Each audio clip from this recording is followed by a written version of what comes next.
I hate a prologue and I hate Mm, an epilogue. mm, I mm. absolutely hate them. One of the reasons is because a lot of times they start right in the middle of the action. I have no idea who this person is. I have no idea what they're doing, why this is happening, why it's Yes, important. I have met very few prologues that I have actually enjoyed, and a lot of I times I I just agree. skip them.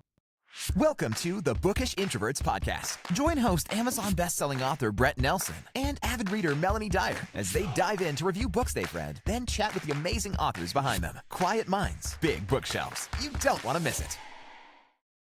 Hey everyone, it's Brett, and today we're doing something just a little bit different on the podcast.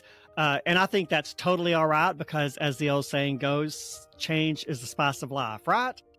That's Unless right. it's something Brett doesn't want to do, then all bets are off because I don't like doing things I don't like to do. And anyone that knows me knows that is so the truth. So today I've got two guests on the podcast with me. If you're a regular listener of the podcast, one of them will be no stranger to you because she's been on before. If you remember, author Heidi Grey McGill was on with us probably about 2 months ago, something like. She was here to talk about her her upcoming book, which has since released. So that as an author, that's a very exciting time.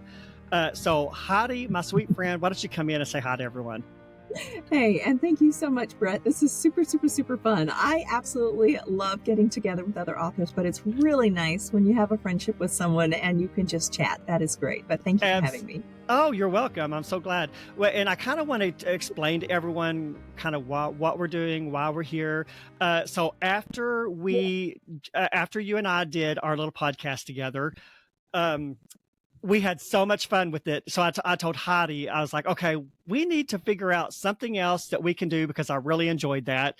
And so we kind of both thought about it for a little while. Well, Heidi texted me one day and she was like, okay, I've got an idea. I want to run it by you. So we talked. And the minute she told me about it, I was like, love it. Let's do it. And today is that podcast episode. So Heidi, why don't you kind of tell everyone what we're going to do today? And then I want you to introduce our second guest. I will. So Brett and I became friends just because we're both in that learning process with being an indie author. And so we just bounced ideas off of each other of what we can do. And I was just so excited, Brett, when you moved forward with this podcast, because it just fits your personality. It's just a lot of, not everybody can do what you do. And I think it's great. So because Brett and I banter well back and forth and we just have a good relationship and we both love Jesus with all of our hearts, it's just very easy to be a part of what you're doing. I thought it might be fun to include a friend. Well, this friend happens to be one of the people who I introduced to Brett, and her name is Stephanie. And Stephanie and I'll let her tell a little bit of the story at some point, but Stephanie and I have been friends since I was 11 and she was 12 years old in the state of Maine. And we have always had a love of books together. She is a librarian.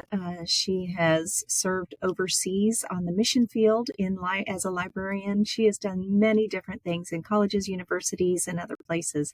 And now she's working for Greene County, Public Library. yes, in Ohio, which is where we're coming from today. So Right. I went up this Wow. weekend to spend the week with her, and we've had so much fun. But this is one of the things we wanted to do. So I introduced Stephanie to Brett.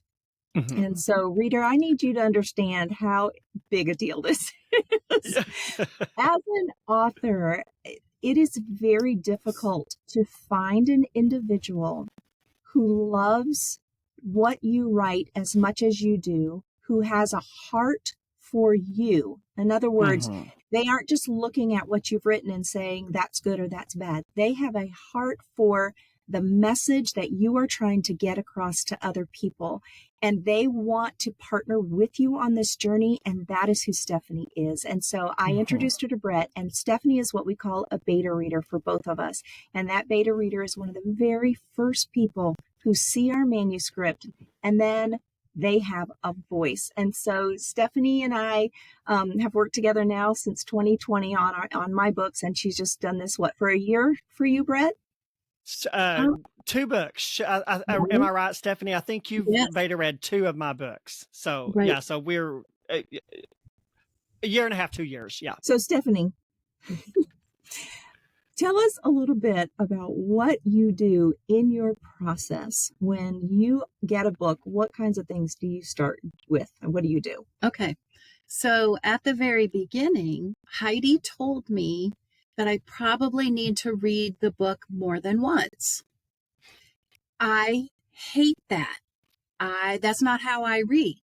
So the first book she So sent to are me, you the type that reads a book once and never again? Like, do you not reread? Like, even if you're not beta reading, is that kind of the kind of reader you are?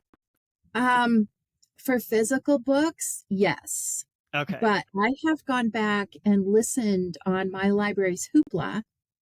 I've gone back and listened to books, which is interesting to me. So I thought, well, I'm just going to do it my way, which is normal for me. So I just started reading, and I am not a fast reader anyway.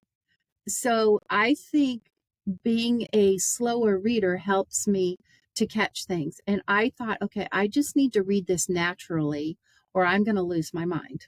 Mm-hmm. So I just read like I normally do. And then I started coming across things. Like I think in your second book, maybe the third, she was talking about the horse. Like, let's say it was Clint Shankle's horse. And she named the horse.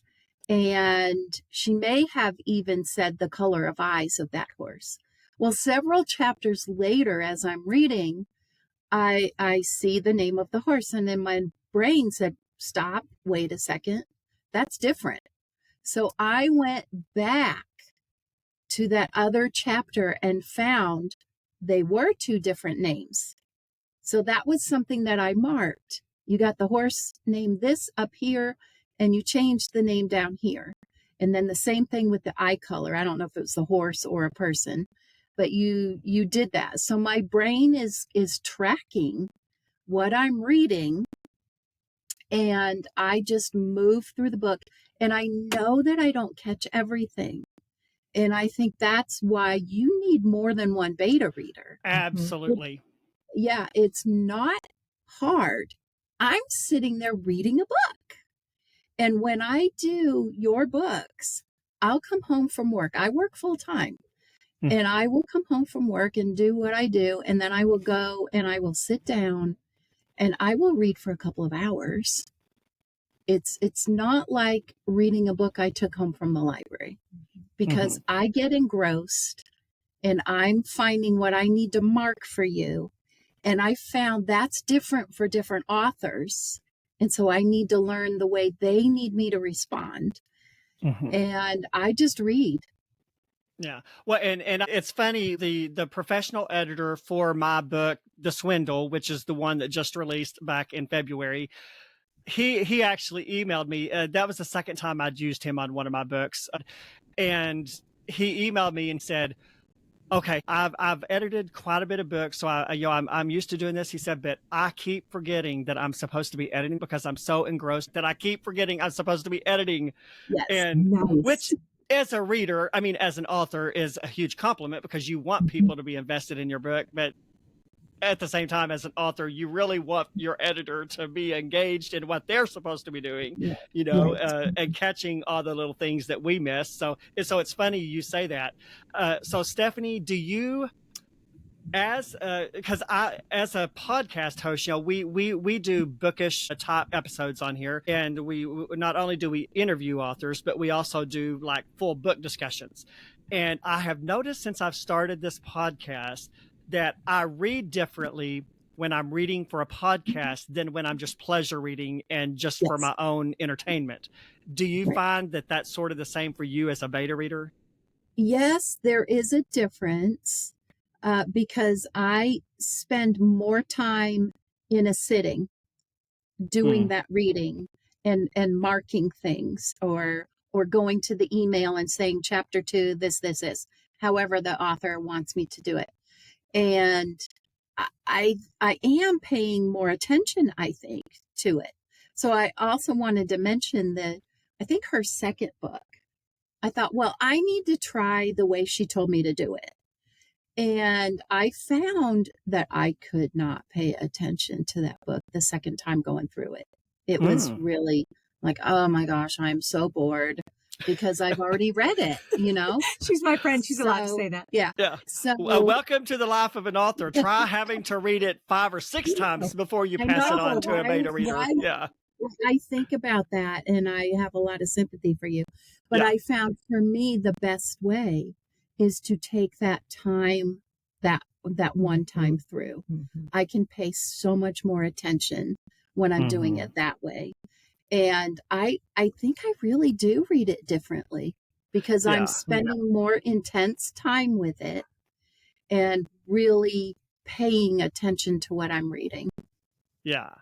Yeah. And it's real interesting. I've noticed that I also read differently because I also beta read for other authors as well. And I read differently when I'm beta reading for other authors than I do when I'm reading for the podcast. So it's just, it's interesting how the different ways, who would have thought there were different ways to read a book, but there totally is. Right. But you know what I'm finding now, Brett? Now that I have beta read for 3 authors, I read other books very differently. So it carries over into your pleasure reading. Yes. And I notice every little mistake that I was do not. too. I cannot turn my internal editor off. And it's so frustrating to me. Like when I want to just sit down and read a book, I will literally, like, as I'm reading, even if I'm just reading a book for pleasure, I'll be like, oh, I don't think I would have wrote that sentence that way. Or, you know, I think I would have used this word. Do you do that, Heidi? Do you find yourself doing that? Yes. Yes. Yeah. So it really does. Yeah. Say that again. You guys have ruined me. Well, we're just glad that we took you down our path. That gives you a little bit more sympathy for us authors. Yes. Oh, absolutely. And the work, I mean, Heidi and I have been best friends for a long, long time. And when she was telling me the process she was going through, the things that she had to invest time to learn, and all of these things, it was taking so much time and brain power, agony. Yeah. I mean, I thought there's no way I would want to write a book. I will beta read all day long, but no way am I going to try to write a book. Every reader needs to beta read for an author at least once or twice. It will give you a lot more sympathy for authors. Absolutely. I really think. You know, Brett, that actually everybody does need to beta read for somebody, but you need to find the right connection. There is a chemistry. And the beauty of having someone, first of all, that you trust. Like Stephanie that is key. Could totally look at me and say, Heidi, you look like you weigh 400 pounds. You are not allowed to wear that outfit. And I would say thank you. That kind of a friendship is what's really important. Right. Yes. And so for Stephanie, I am asking her to please find my errors. I am asking, I want your honest opinion because first of all, I trust Stephanie. She has read her entire life, every type of book you can imagine. She loves classic literature. She just loves it all. Not every. Well, not every. That's true. We don't like horror, but I knew that she would be honest with me. And because your personality, Brett, and mine are so similar, I knew that that was going to be a good fit. But so you just can't have anybody read your book. You need to have a connection. And as an author, you have to make sure your mindset is, if she said it, and I know that her purpose is not to catch my errors. Her purpose, her heart is saying, I want to be a part of your ministry. I want to glorify God as well. And if you don't look good, then I didn't do my job. And when you have that kind of relationship, there is nothing better. And something else too, it's a commitment that you make. And when Heidi lets me know, I need to have this book to such and such or so and so by this date, I will do something that my daughter did in high school. If she had to read a book, she took the number of pages and divided that by the number of days until that date. So that helps me know what I need to read each day. And I don't stop in the middle of a chapter. I don't like doing that. I will read to the end of a chapter. So I kind of know what I need to be reading. most of the time, depending on the time I've got, I will read more because I do get invested and engrossed in your books, both of you. I mean, The Swindle, come on. She loved that book. She Down. told me. Oh my gosh. Did she? Did she really? was. Oh, I love that. Yeah, it was hard to put down. And her stories, I mean, we are following families through their lives, and it's hard to put down. And Yes. so it is a commitment that I make to her. And I signed something saying, I commit to this. And so when I see her emails go out encouraging, if you haven't finished it yet, it's okay. It's okay. I'm thinking, what? You didn't finish it? Right? You need to have that done by such and such a day. And you're letting that author down. So it is a commitment. It's an awesome commitment because you get to read. Yeah, and I'll be honest, I have had to stop using a couple of beta readers for that very reason because, and I get sometimes you get busy, life happens, you can't finish the book for whatever reason. But I have had a couple of beta readers that just clearly it was not their priority. And what beta readers kind of have to understand is, in order to, as authors, we have certain, I know, okay, I need to publish this book in November. So it has to be all the way through the beta reader phase, all that, so that we can publish on time. And sometimes I think beta readers, most of mine understand that, I think, but that's one thing they really have to mind. If you're going to undertake being a beta reader, you really have to keep in mind, because authors don't give you those deadlines just to make it hard on you, or to give you a deadline just for the sake of giving you a deadline. It's because they've got a deadline that they themselves are trying to keep.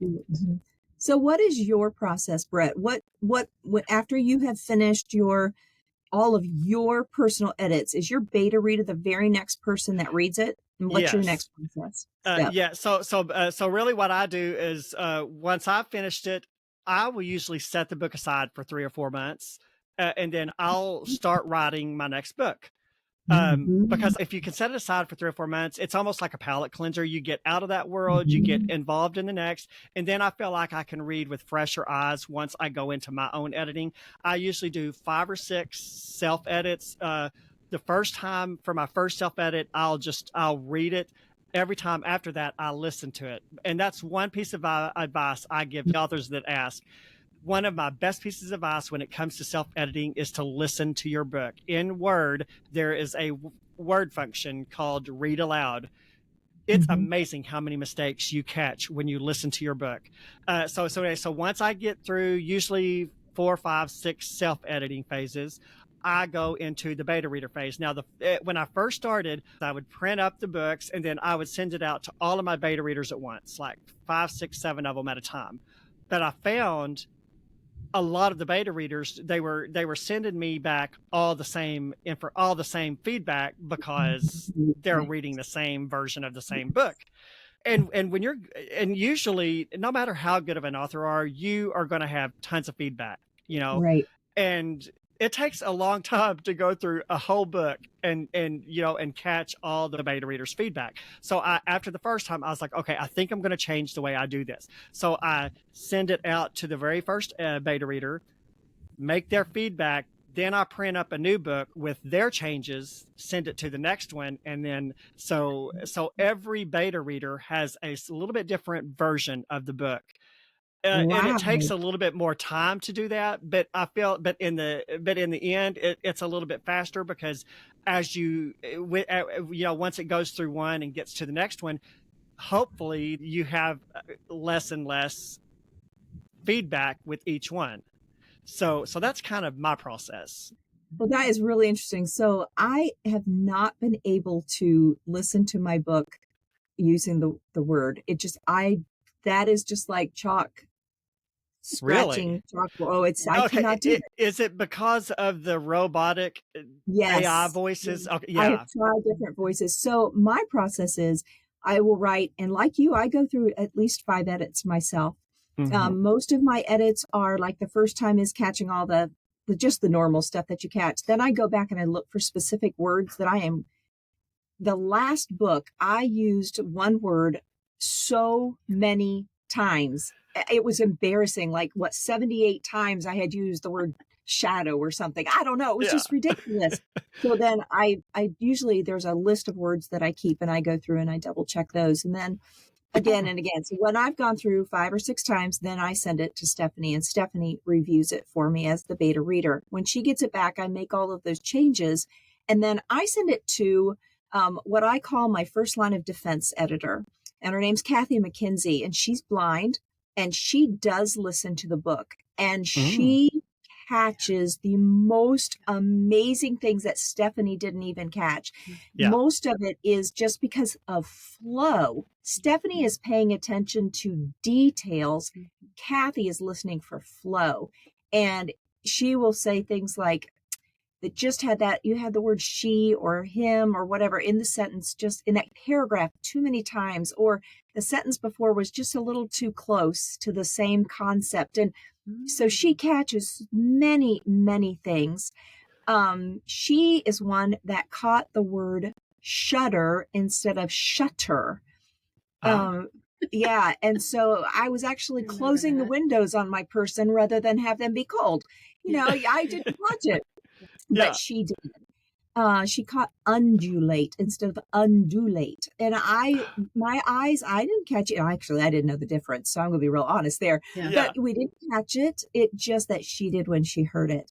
So then when I am done there, then I go back and edit again. And then I send it to my professional editor. So before I've sent it to Stephanie, before I've done my 5, I send it to a developmental editor who goes through and looks at the big picture and helps me with that. So I have at least what I consider 3, possibly 4 editors. If I consider Stephanie, who is my beta reader, to be one of my editors, which I really do. So 4 editors, I go through this process.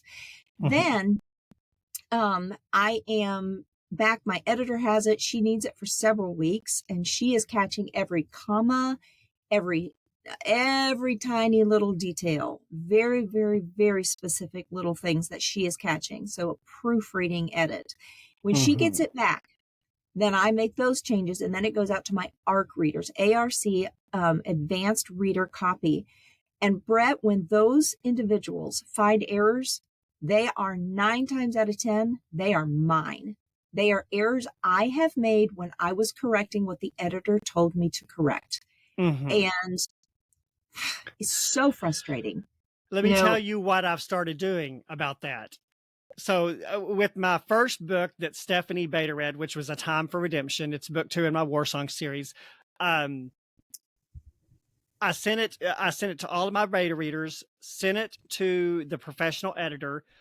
And then somehow I got hold of Stephanie. I think I put out a Facebook post. I was looking for, I think, another beta reader. Well, you had responded and was like, hey, I've got a great one. So you put us in contact with each other. So I was like, okay, the professional editor's already read it. So I think it's going to be a very easy read. I just want to make sure one more person reads it before it goes out. Guess what?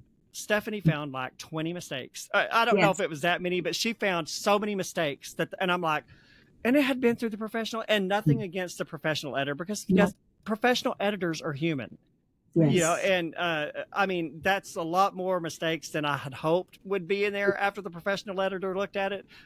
So ever since then, I always save one of my best beta readers for the end. And so far that has always been Stephanie because she is such an impeccable beta reader.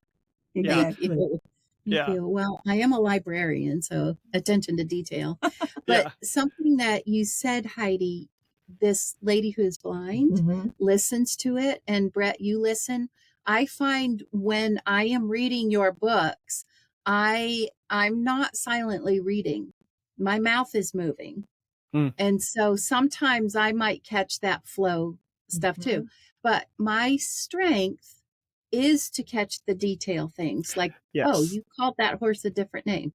Or sometimes I do catch the commas, little things like that. But everybody has a different strength. Yes. And so you need a village. Yeah, exactly, and that's why you need several beta readers. And my beta readers also couple as like most of them are very kind to like go out and leave reviews as soon as the book, because we need reviews to start out with because people that don't have never read our books, they need a few reviews. Most people will not read a book unless they know at least what some people have said about it. But yeah, you really do need that's why it's good to have several beta readers because every beta reader has their own strengths in the things they catch, Right. So yeah. Do you feel like you can have too many though, Heidi?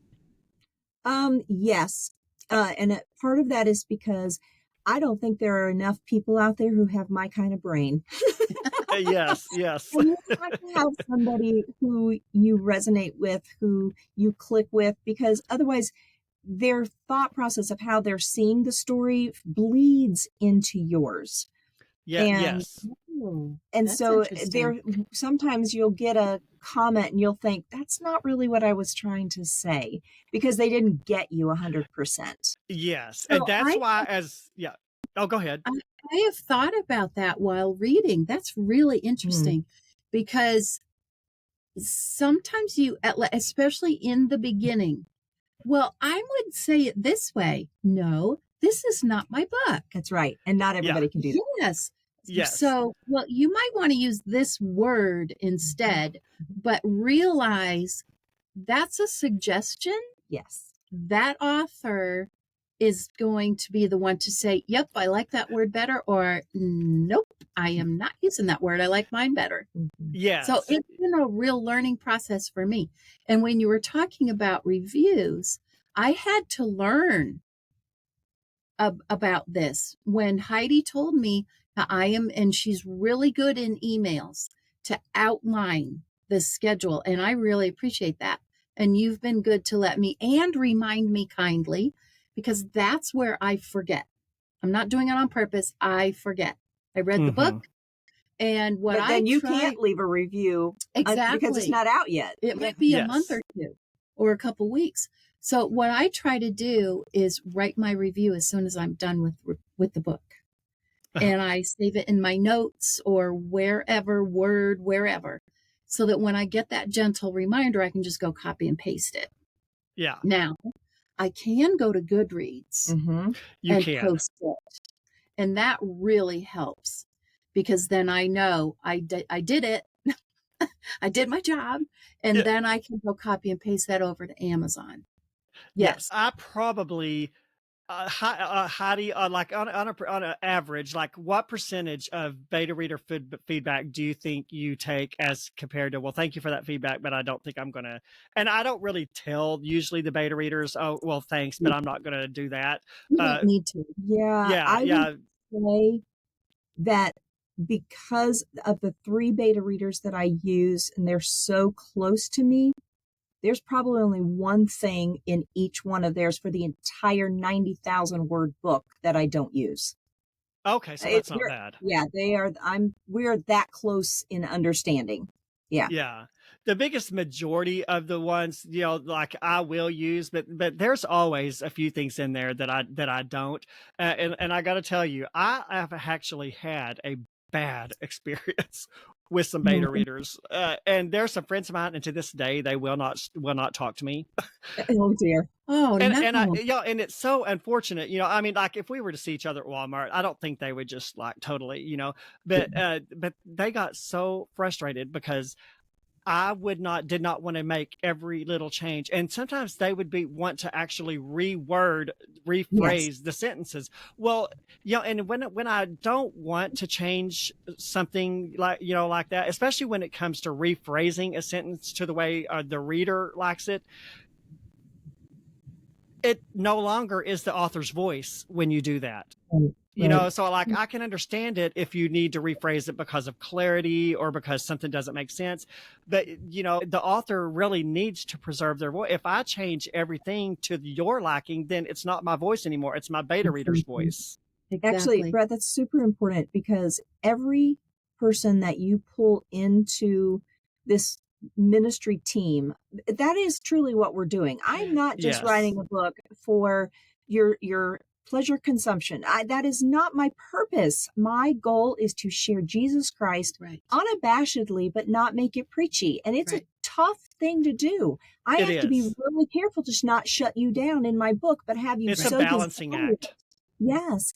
And so it's just like in a business, when you are the boss, you have to figure out who has the skills to be able to do the fine details. You cannot put an ADH person in that position. It just does not work well. You need to know that maybe that person is better suited for selling the book, creating the graphic, whatever it is. So you do have to figure out if someone wants to support you, you are more than happy. I am more than happy as an author to provide them with a free book. But like Stephanie said, there is a commitment that comes alongside that. And I am so busy. I know you are too, Brett. I'm trying to get out 2 books a year. It takes me almost a year to write a book. And so I am struggling. I cannot afford to spend my time making all of these reminders. When you make a commitment to be an ARC reader or a beta reader, or a new one is called a listening reader. If you agree to listen to an audiobook and provide an honest review, then I need you to follow through. That is part of being a team.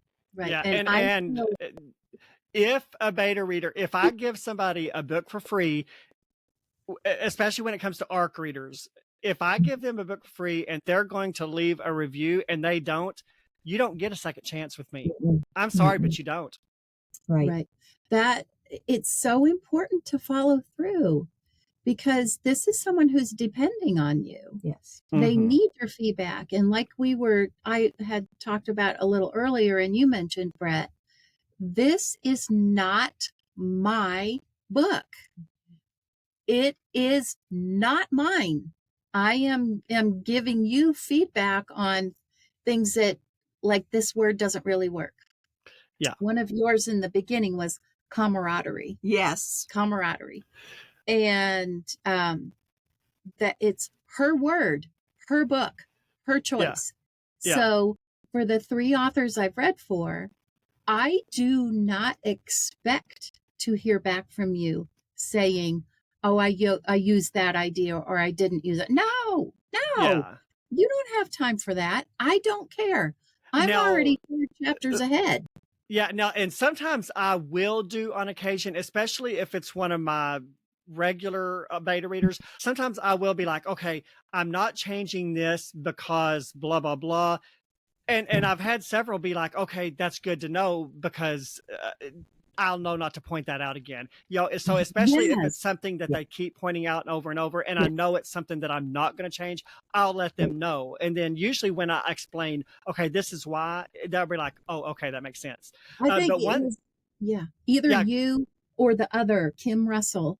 I had mentioned something to her, and I can't remember which one of you responded to me exactly that way. I was like, oh, okay. We're good. You know, and Brett, I want to add that there's actually another layer to this, and you and I have talked about this before, and that's either Grammarly or Pro Writing Aid or whatever other software you use. And you cannot just take word for word. So there are times I need the emphasis of 2-word sentences. I went, I saw, I conquered. Okay, so there's 3 things wrong. There's several things wrong with that. There's 2, they're on an individual line. Pro Writing Aid hates that. It's only 2 words. Pro Writing Aid hates that. I used I 3 times in succession. Pro Writing Aid hates that. I'm the author. I cannot allow some other AI program to tell me how to make my story the strongest. So you just have to, as an author, have a backbone to not cower to, well, they probably know better than I do. No, this is your book. Exactly. Yeah. And I actually had that conversation with one of my editors once, because, and he told me, because I don't use 2-3 word sentences very often, but sometimes you do. And I had contacted him. I was like, or I didn't email him, but I put a note in the document. I said, okay, please tell me if I need to not have such a short sentence. And he emailed me back and he said, it is totally fine to do that on occasion. He said, now, obviously you don't want a whole book with just 2 or 3, just like you don't want a whole book with paragraph long sentences. but that he said that's actually what gives a book its complex feel, is when you have varying lengths of sentences. So he said, Yes. if you don't abuse it, it is okay to do 2 or 3 word sentences. Yeah, that's quite effective. Yeah, if it can be effective if you don't overuse it. Yeah, Right. yeah, for sure. So, okay, for readers that are just readers that maybe aren't familiar with publishing, I thought we might go into a little bit about what the difference is between a professional editor and a beta reader. So, Heidi, do you kind of want to kind of tell them a little bit about the I difference? can. So, first of all, I am an independently published author. I do not have the backing of a traditional publishing house behind me, which means I pay for everything that I do. And so I need to get the biggest bang for my buck. Mm-hmm. Stephanie is my friend, and I didn't have a dime when I first started, and she was willing to do this for free for me when I started, but now we have an agreement. So, it is important to know that when someone is investing this much time and truly talent and energy, that we would compensate them. I don't feel, I've had some people come to me and say, I'm happy to be a beta reader. I'm $250 but I don't know their work. I don't know if we're a good fit. I think it's more important to find the fit first and then come Yes. up with an agreement on what you can do. Mm-hmm. And so if you are a reader and you feel like you want to become a beta reader, the best thing that you can do is start as an ARC reader. An ARC reader has much less responsibility. You are more willing because it's more easy for you to just read through the book and possibly catch a few details, because by that point there shouldn't be many left. But Yeah. it is learning the author learning who you are, becoming friends with that person. I have some great relationships with my ARC readers. Those people are my friends. These are not just random people that I have now on Facebook. They are my friends. I would tell them a prayer request and just be more than happy to say, I need you to keep this in confidence, and know that they were. That's the kind of people my ARC readers are. And for those that are listening that don't know, an ARC reader, that's ARC, that's an advanced reader copy. They're the ones usually, their sole purpose is to leave reviews. They don't Yes. usually do feedback. They don't always give you, sometimes they will, but because it is an advanced copy of it. But Yes. usually their sole purpose is not to leave feedback. It's just to read it and then leave a review when the book goes live. So that's even different than a beta reader. Yeah, it is the person who has trouble sharing the gospel themselves, but isn't too embarrassed to hand out a tract to somebody. That is who an ARC reader is. You are reading this book, making sure it aligns with who you are as a Christian, and then you are promoting it to the world, saying, I want all my friends to know that this book is something that I would promote and I would agree with. And so an ARC reader has a very special spot. But I have probably several ARC readers who do send me feedback and find things. And it just fascinates me that after all of this, they can still find something, a cute one. So I have an ARC reader who, she's more of a contemporary reader, but she said she'd like to read my historicals. So I said, sure, we can make that happen. Well, she emailed me and said, I know that this is probably appropriate for the time, but when you said he piddled away the money, all I could think of was somebody peeing their pants. Yeah. And I thought, you know what? What a great catch, because I would not have thought of that. I was using a period appropriate word. So I changed it to frittered away. And then another friend read it and she said, I'm going to be hungry now every time I see this, because she's a foodie. So you can't please everybody. But when you find those kind of people, those kind of ARC readers who are willing in love to tell you something, you've got gold.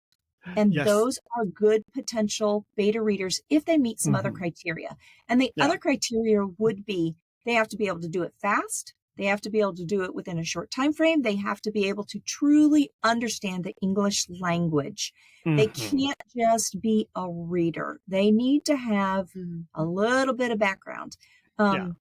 And I That's always tell my beta readers too, you got to have you've got to feel comfortable being brutally honest with me, because I would rather hear it from my beta readers that I trust with all my heart than to hear it from a reader in a review that really doesn't feel anything toward me, right. you know, and so yeah, you got to be brutally honest. Yes. Yeah. You know, when I read that sentence, he piddled away his time, I laughed, but I knew what she meant because we grew up saying that. Yes. And so I didn't say anything about it. That's right. So Yeah. that's another reason why you need more than one person. Yeah. Well, you know, one thing's coming to my mind, Stephanie, and I don't remember which book it was. I used the word scooch a few times in my novel, Yes. like scooch over. Well, that's a word that we use around here that I can't remember if it was you or if it was someone else, but they were like, I've never heard of that word. Why are you using that word? What does it mean? It was me, but it wasn't scooch. It was something else because I know the word scooch. Oh, okay. And it was a slightly different spelling or word. And it was definitely me. I remember that. It could have also been one of mine because I had a Southern girl say, well, I Swanee.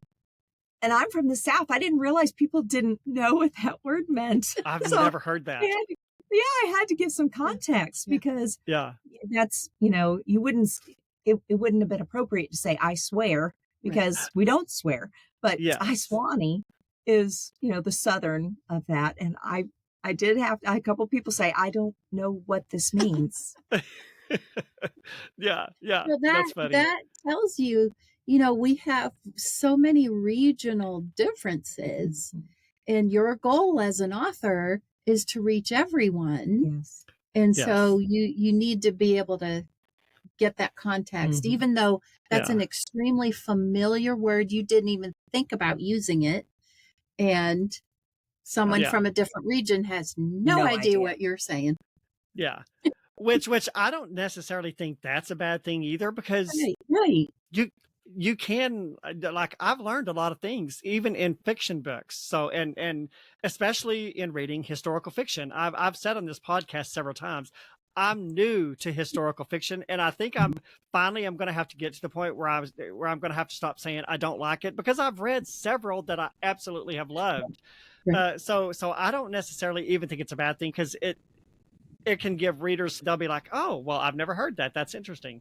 So, but And Heidi, if go your ahead. book is set in the South, then absolutely use those words. Yeah. I'll go look it up because I know your context. Yes. Yes. Now, Heidi, have you ever changed anything like major in a book based off of beta reader feedback? Beta reader feedback. I immediately can say yes to developmental reader, where she has said, this is not taking you the direction you want to go. And I mean, like, totally chop a chapter, throw it out, or break it into two and rework it. But yes, actually, now that I just said that out, yes, I have. And I may have been Stephanie. A character was not staying in character. Oh, wow. And I went through and then changed kind of as I went along. Because it just became, he's like mealy. I lost him in there. Yeah, you had, it may have been this book. It may have been. You were saying something and I gave her some feedback and she said, oh, I'm going to have to go back through the whole book. Yes. And make some changes because of that. Yeah, I think it was. Yeah. Okay, wait, we have a really funny story now that she mentioned that. So, in one night I'm writing this story, and my hardest thing for this book, this was written on my heart, and it's my Western romance, historical Western romance. It's in a Louis L'Amour. Is that the newest one that I, yes, okay. Yeah, written on my heart. Well, I don't do well with slimy characters. I just don't. That's just easy to say. We don't like them. We don't like them. Do you know how important they are in the I process? love them. Yes. So I text her out of the blue one night and I said, I need a name for a bad, tell me, how did I say it? Evil, slimy, bad. And this tells you our relationship. Yeah. She didn't even ask me context. Nope. And she says, Luther Conrad. I went, okay, that sounds good. So through the whole book, I wrote Luther Conrad and I did this. And then in my acknowledgments page, I said, thank you to my friend Stephanie, who named Luther Conrad. So I'm reading the book for her, and he is just slimy. He is evil. He is a snake. I cannot stand this character. How much more do I have to read of his doings and his nastiness? And in one of my emails to her giving feedback, I was like, man, that was a really awesome name you picked. That is so slimy and terrible. And she texted me, she goes, you named him. I had forgotten because it was months and months ago. Yeah. And we do that. She just texts and says, give me a word that means this. Yes. Or give me a name, that name for that evil character. Yeah. And I know her well enough. I just do it. Mm-hmm. Yeah. Now, as readers, are you guys the type that a bad guy, a villain, can ruin a book for you? I just don't normally read books that have really bad characters because it just makes me feel uncomfortable. I cannot stand.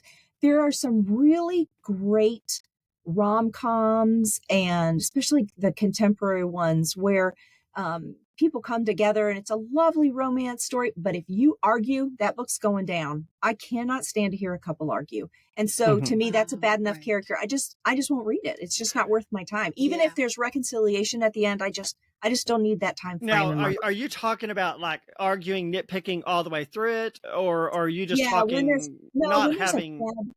when there's a bad character and he just an example, he just berates his wife, he just puts her down, and I know because of stuff, I know this author, I know that by the end of the book that it's going to be that he's going to change his life and they're going to be okay.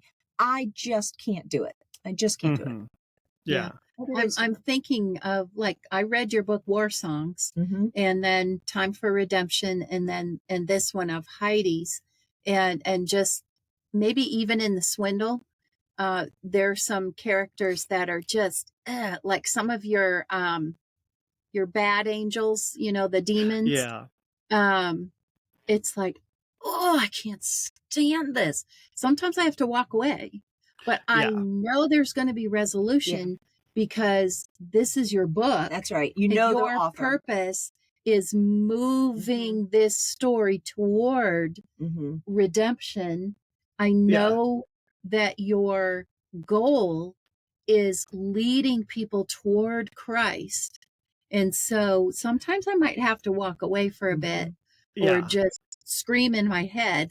But and War Songs especially is a heavier book. It does have a heavier content to it. So that's totally understandable. And one of my beta readers, one of my faithful beta readers, I love her dearly. Her name is Geneva, and on War Songs, Arnold is he's one of the characters in the book. He's a truck driver. He's a very salty, very he's not saved. And so there were a couple times when he said something and Geneva was like, I would have him like say darn, or I don't know, something like that. And she would be like, this is so out of character for him because he's a truck driver. He's not saved.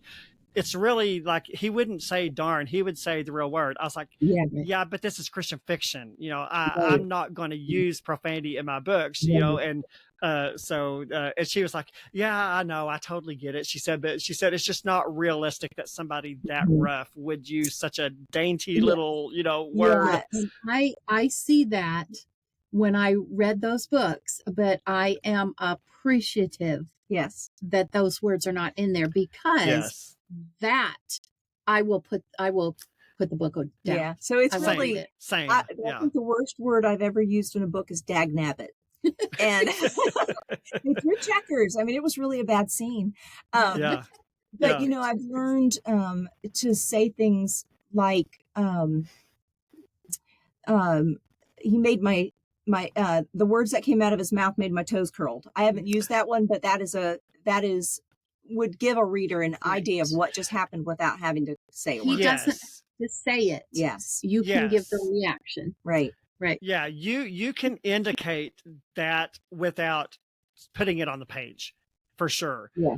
You know, and I once in my book Lost Song, it's my second book. I actually changed the ending of the book, not because of beta reader feedback, but because of my first few readers that read it after I released it. And to this day, I wish I hadn't done it. But I'm the type of author that I like to put a spin on things that you don't expect, that's not Right. predictable. And so I ended the book a certain way, and the main character of the book, it's sort of my only quasi romance book. It's not really a romance, but the character did not end up with the predictable character that they were supposed to end up Oh. with. Uh-huh. And yeah, and I loved my ending because even though it wasn't the predictable ending, it was still a happy ending. The first few people that read it, they were like, I hate this ending. I do not want him with this person. I want him with this person. There is an expectation in romance writers, and they are very, very vocal. Yes. Yes, but it's so predictable. Like when you pick up a book, you automatically know this female, the very first female you read and the very first male you read, they're going to end up together in. That is so predictable. Right. I would love to read a book like that. Yeah. Your book, The Swindle. Oh my word. When I read that last part, I'm just sitting there going, what? What just happened? Yeah. Did that really just happen? And I loved it. It completely threw me out of my chair. Yeah, let me tell you, totally unexpected. One of my author friends, she's a suspense author, and she actually reached out to me after reading it. She said, "Oh my word, you need to dabble in suspense because I never saw that coming." She said, and I'm a suspense. I'm used to twisting things around and getting sort of that. She said, you really ought to consider maybe dabbling in suspense, because if you can do that in a non-suspense book, I would love to see what you do in a suspense book. Right. Yeah. And I kind of felt like high praise. I should have seen that coming, but what gave you that idea? Did you have this aha moment one day as you're writing and thought, I'm totally going to do that? I knew almost from the very beginning, that's how it was going to end. Really? Yes. Oh, that is so awesome. And I don't always know, I'm not one of these authors that outline every single plot line in the book. I'm somewhere in between. I'm not a total pantser, but I'm not a full plotter. I'm kind of somewhere in the middle. And so when I write a book, I always know how it's going to start. I know how it's going to end. Usually I know, all the little subplots that are going to be in there, any major, so I know all the major stuff of it. But yeah, that was the first time I started out a book knowing that was what I was going to do. So, yeah. Oh, so I don't know. I don't know where it came from. Readers, you absolutely have to read that book. It was great. Oh, well, thank you. I appreciate that. And it has been so fun getting readers. I have gotten so many people that I know that have read it, that I know in my personal life. I have gotten so many calls and texts what in the world? How did you do that? I have not talked to one single person that was like, oh, I knew that was coming. I figured that one out. Yeah. That was way out of left field. Yeah. It was great. Yeah, I've had a few texts in the middle of the night too. So have you? Yeah. Yeah. Great. Yeah. It's really fun as an author when you pull something like that. And of course, even though you have, or at least for me, I knew sort of how that was going to go in the end. I didn't really know how I was going to get there until I got there. And then once I read it, I was like, ooh. we do that. Ooh, that was good. Did I just write that? I love exactly. That. Yeah. I love that you can do that. You need Yeah. that. Yeah, it's really fun when Exactly. you read it back and you go, that was me. That was I me. wrote that. Yeah. That's pretty good. That was Yeah. brilliant. Well, and that's why it's kind of good for me. Like, that's why I enjoy putting it down for a few months and then picking it back up, Yeah. Sure. because there is a total different feel when you're, because you write a book over several months, several months, but you edit it over a few weeks, and Right. so, like, when I go back in after putting it aside for 3 or 4 months, and then I go in and pick it up and sort of reread it to start to do my first editing phase, there are things in the book that even surprises me. That's like, Yeah. oh, yeah, Yeah. you too. Yeah. Oh, yeah. So today we went to see these 2 donkeys that had been injured and that we've really been praying for them. They're therapy donkeys. And I said to Stephanie, oh, the book that I just finished writing when I got to her house, I said, I have 2 donkeys in there and I just love them. I tried to give them personality. She said, what are their names? And I went, I have no idea. I can't remember even now. I can't remember. I mean, I wrote the book. It's done. I'm moving on. Now I've got to go Yes. through the edit phase. But I can't bring them out. I don't have no idea what their names are. Yeah. Don't have no idea what their names are. Yeah. Yeah. Yeah. So, but I really wish I had not cowered to the opinions of the first few readers in Lost Song. I really wish I had left it the way it was. That, especially because that was only my second book. So when you're a new author, you're not as confident in your Yes. abilities, and so but yeah, now I'm like, man, I wish I had left it the way it was. But This is your baby. you want Yeah. readers to be happy with it at the end of the day. But Right. that's the one book I have that I am just absolutely not happy with. I hate the ending of it. Well, don't most authors have at least one book that I've heard several say, even on your podcast, that they have their very first book in a drawer. Mm-hmm. They will never publish it. So I totally get that, because you're in a learning process. Yes. I mean, I remember reading Heidi's emails telling me what she was going through in the learning process. It is hard work. Yeah. Readers, you need to know that writing is hard work. It is your job. Yeah. And well, I think the hardest thing is this last book that I just finished, Written on My Heart. I feel like it's the best book I've ever written.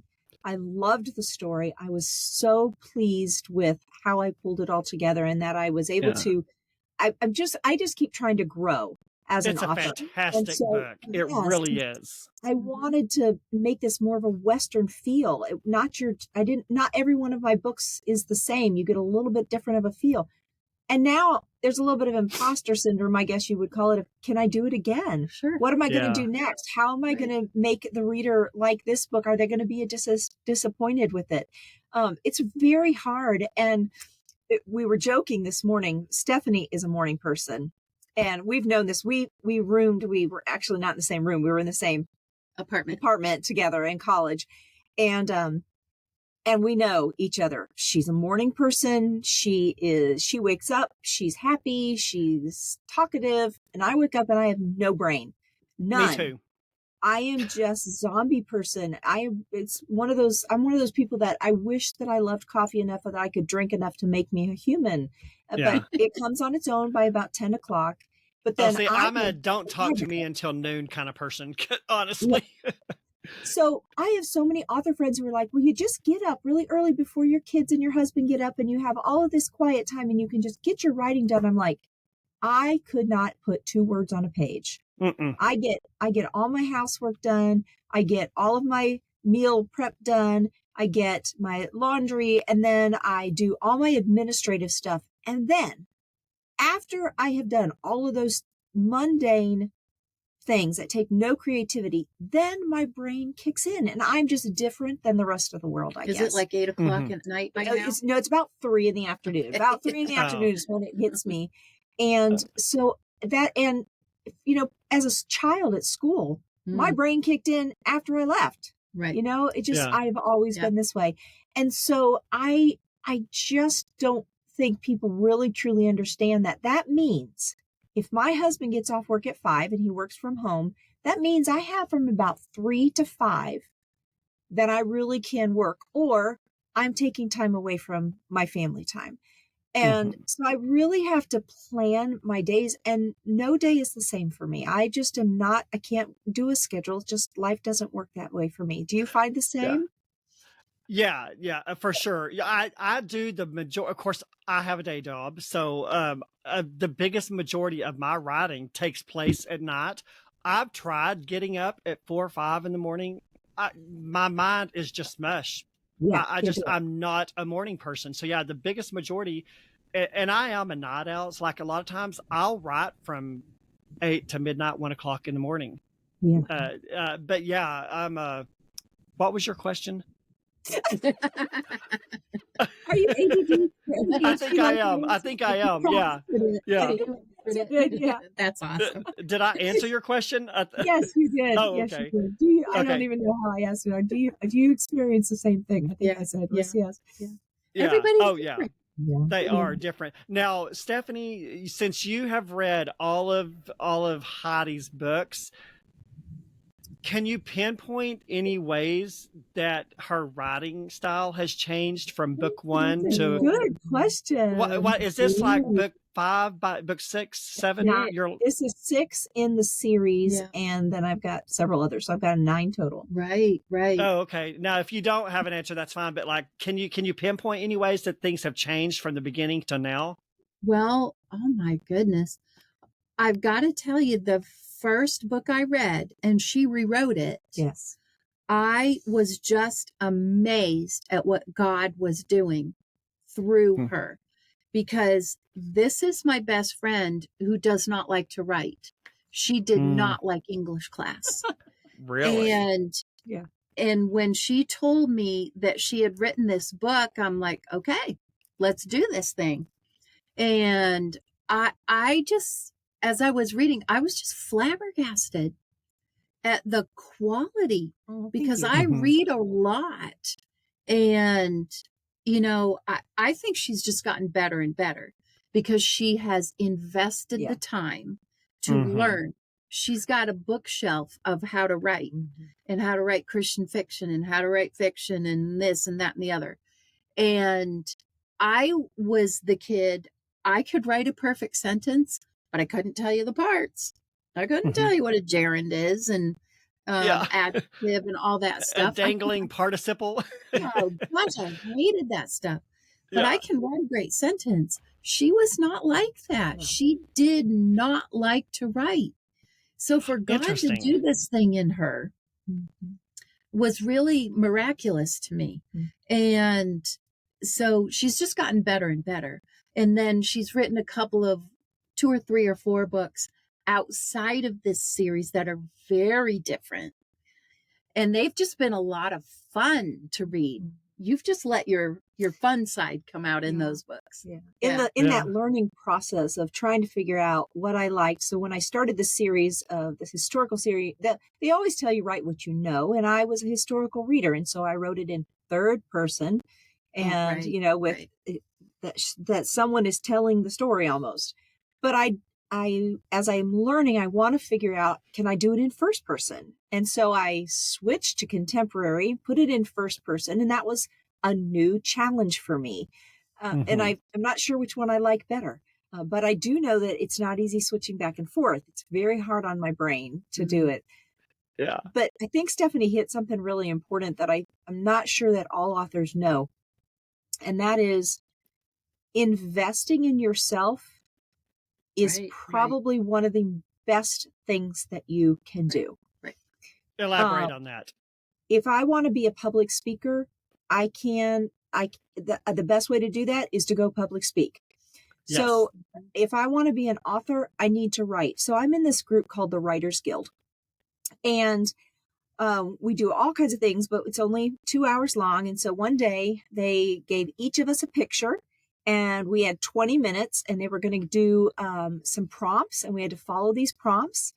And they said, you have to write a short story, a piece of flash fiction. It needs to be completed by the time that we're finished. Our timer goes off.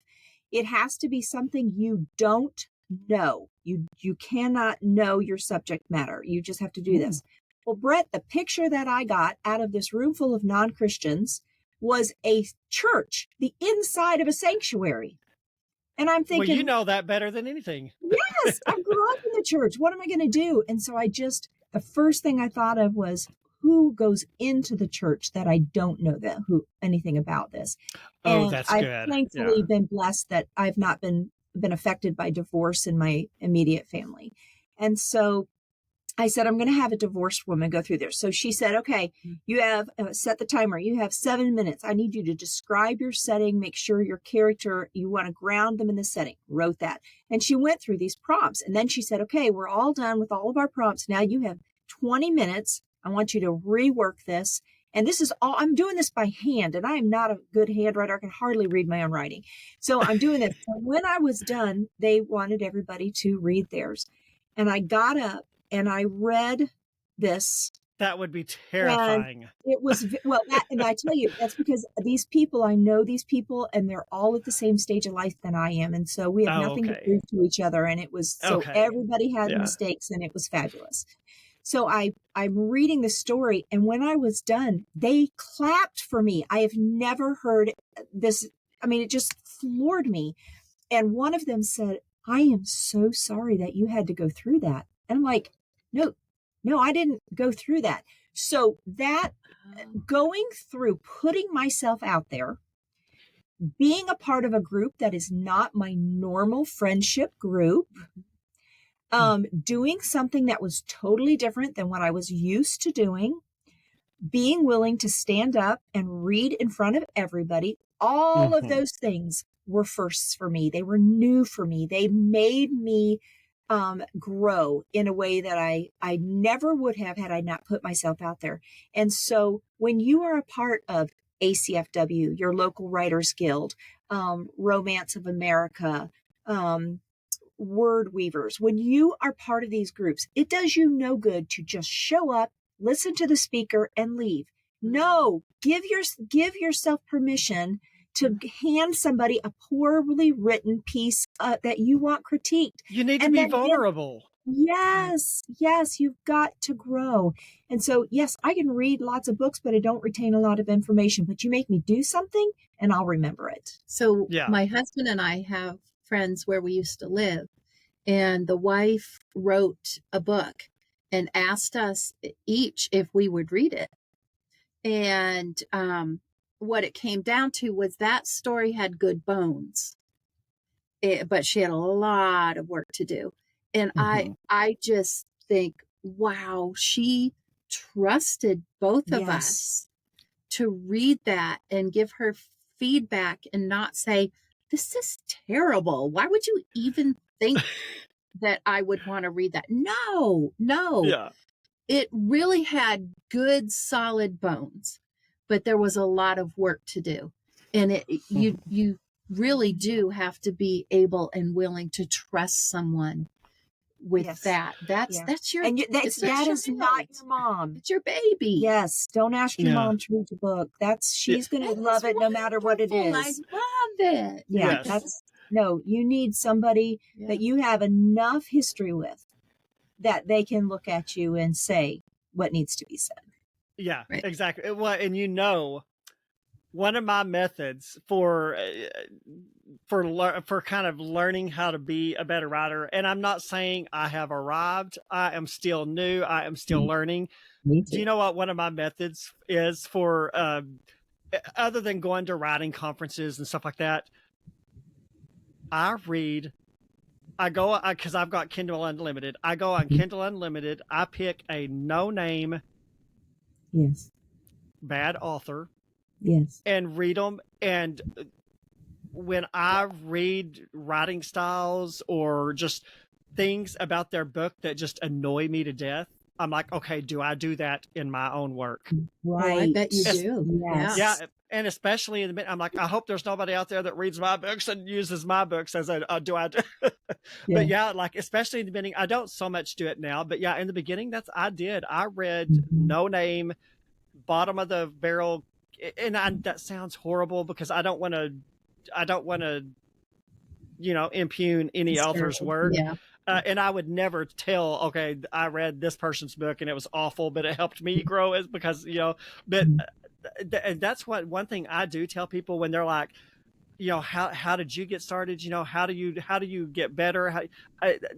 Reading bad books can help you be like, okay, that annoys me. I'm not going to do that in my own work. That is true. And the same thing with reading good books. So yeah, I did not read a lot as a child, even in middle school and high school. When I finished college and I was allowed to read what I wanted to read, that's when I started to enjoy reading.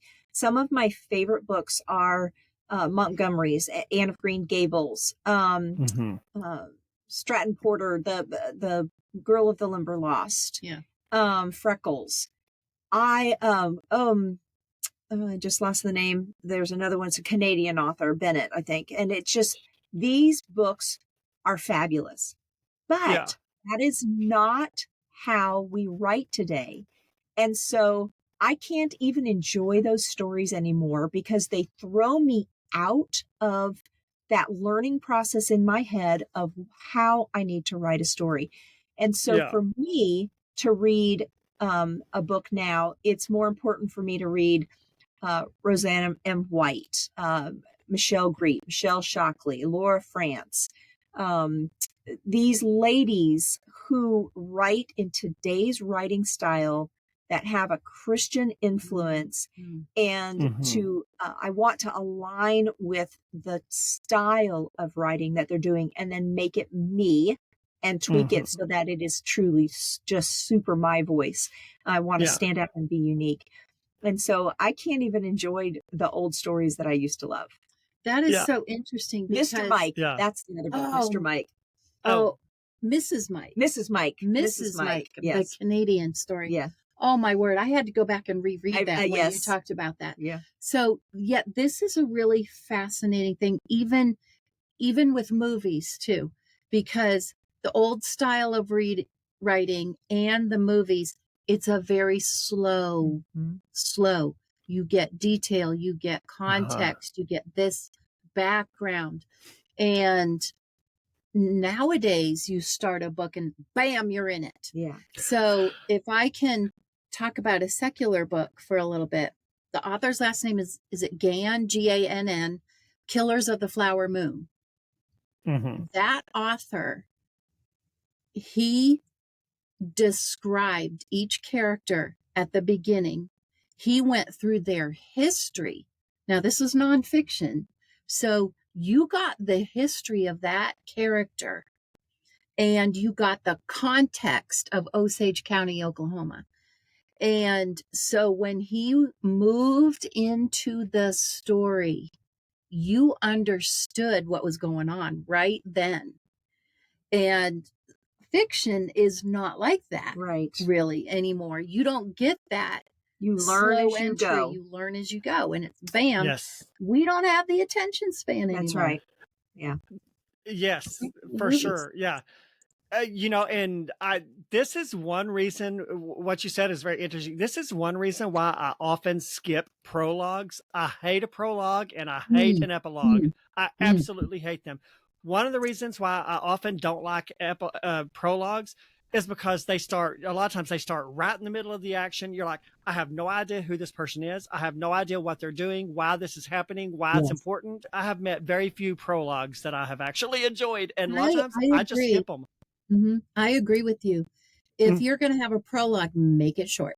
Now, you usually have an epilogue. I usually do have an epilogue because I'm trying to set up for the next story. And so I really need to move forward in time. And her epilogue is not the next day. No, it's 6 months later, 2 years later, whatever. Yeah. And so you get to see, oh, they had a baby. Or this happened. And it does set up. So I don't mind an epilogue. And you'll probably notice, Stephanie, in The Swindle, I did that, but I did not make it an epilogue. I just made, I went forward. I don't remember how long it was, like 6 months. Or I went forward 6 months in their life, but I didn't do it as an epilogue. I just did it as the last chapter. I don't know why, but I absolutely hate epilogues and prologues. I'll remember that. Yeah, yeah. And clearly, I mean, I'm probably in the minority in that. Like, do you like them, Heidi? Or, I do, I think, because I like when they close out the whole story. Like I know we Right. ended right here, but now I feel like Mhm. they've closed out everything. So I Yes. do Yeah. like an Yeah, I epilogue. do like yeah. an epilogue. Yeah. But a I'll tell prologue you. needs to be super short. Yeah. Yeah, exactly. Well, when we read, we did. What's that really popular Francine Rivers book? Um, How can I Redeeming Love. yes, Redeeming Love. When we did that, I was not. That was one of the very first historical fiction books I read, and I was not looking forward to reading that. Like we put it off on this podcast for several months because I was like, I don't want to read that book. I'm not going to like it.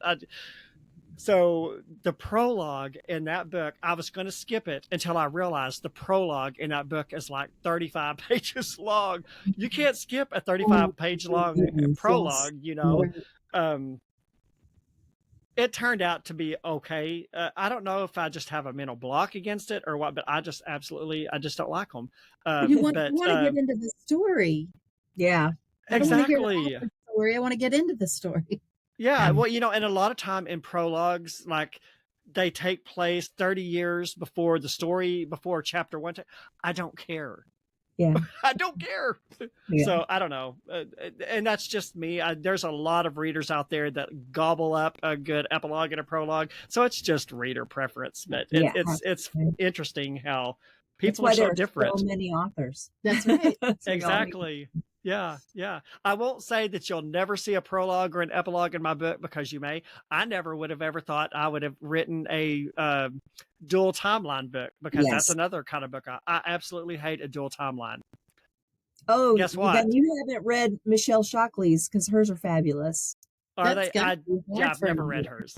Yeah. Mhm. Well, then that's what you need to do, and you will change your tune.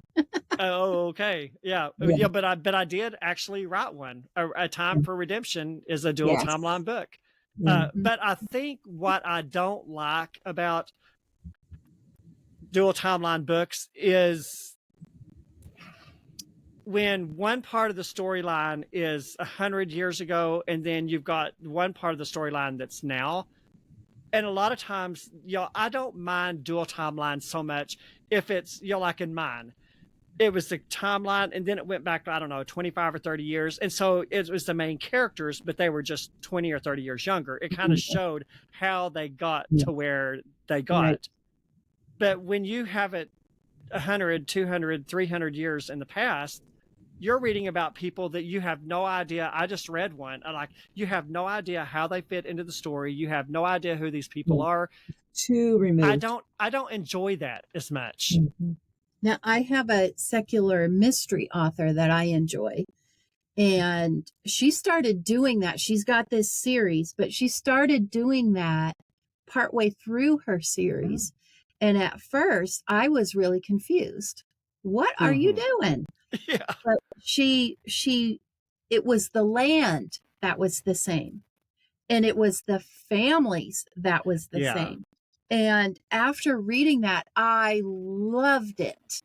And then the Oh. last one of hers I read, I know she's got a couple more, I got to catch up.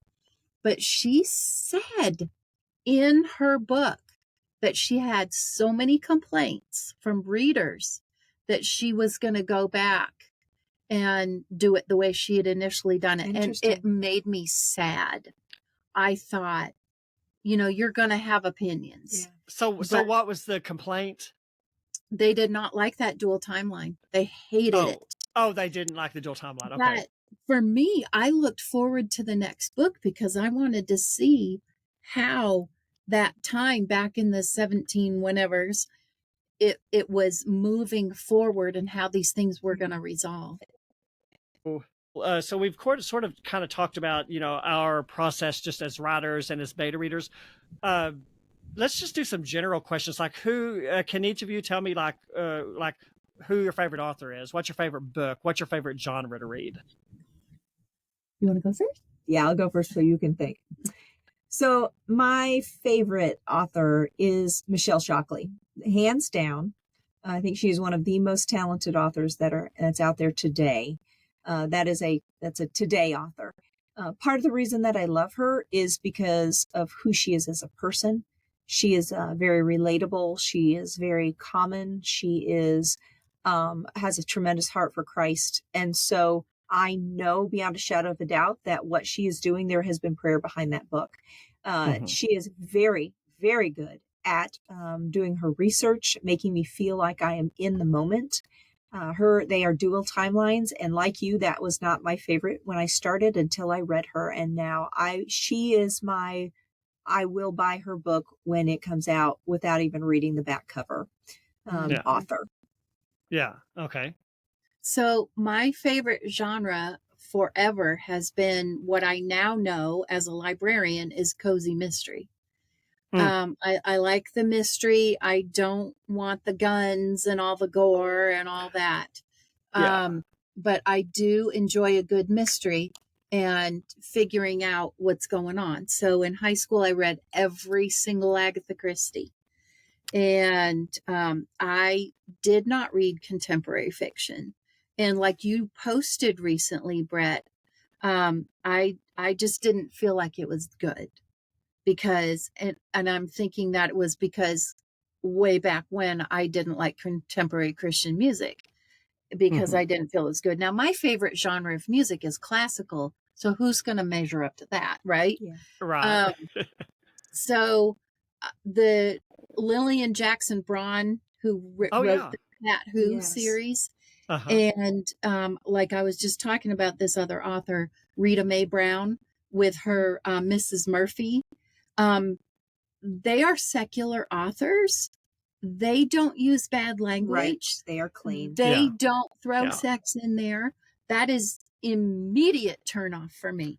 Now, because of you guys, I have started reading more Christian fiction. And I recently went back and picked up Jeanette Oakes' Love Comes Softly. And it blew me away. Absolutely blew me away. I loved it. And so I read the next one, and I'll probably keep going. Yeah. Clean, and it was a good story. So, and there's a male Christian author, I cannot remember his name, but his book that I read for my Association of Christian Librarian to give a review, I loved that book. It was so good. It took me a while to figure out what he was doing in that book. And when I did, it was like, oh my goodness, this is amazing. You know, I love that in a book. So I am becoming more of a fan. So I'm going to have to go read Michelle Shockley. Yeah, she's very good. Yeah, I think I've got one of Michelle Shockley's books that I just haven't read it yet. But she's a popular author in Christian fiction. Yeah. So now I'm reading Catherine Morton's The House at Riverton. And what a good story. That is a dual timeline. Okay. She's got gal, she's 98 now, but she was a maid, a housemaid, and then a lady's maid in that house.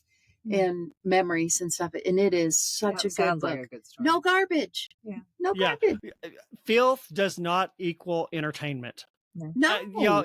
There are so many good books that I have put down. Like, I am not even exaggerating. It's been several months ago now, because I do read a little Christian fiction and non-Christian, secular fiction.